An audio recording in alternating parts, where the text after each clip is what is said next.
Na sjednici glavnog odbora bilo je više tačaka dnevnog reda koje su jednoglasno usvojene. Između ostalog, jedna od najvažnijih tačaka bila je usvajanje izvještaja o radu za 2012. godinu. Također je jednoglasno prihvaćen plan rada za 2013. Asocijacija mladih SDA Sandžaka u protekloj godini imala značajan broj aktivnosti, tako da ćemo i u narednom periodu nastaviti sa brojnim realizacijama aktivnosti u interesu omladine našeg grada. Na šta nas obavezuju svakodnevne pohvale građana i onih čak koji ne pripadaju nama, ali cene naš rad, što govori u prilog činjenici da je Asocijacija mladih SDA Sandžaka postala simbol mladih u Sandžaku.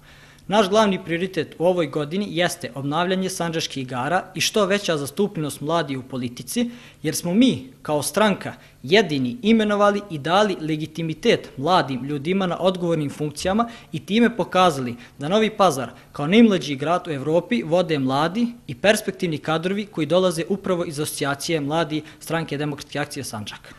Nije dovoljno dičiti se samo da je Novi Pazar grad mladi, već to zaista treba primeniti u praksi, ko što je to do sada radila Asocijacija mladi Stranke demokratske akcije Sandžaka. Članovi glavnog odbora su posebno apostrofirali činjenicu da su veoma zadovoljni radom imenovanih kadrova na funkcijama u lokalnoj samoupravi.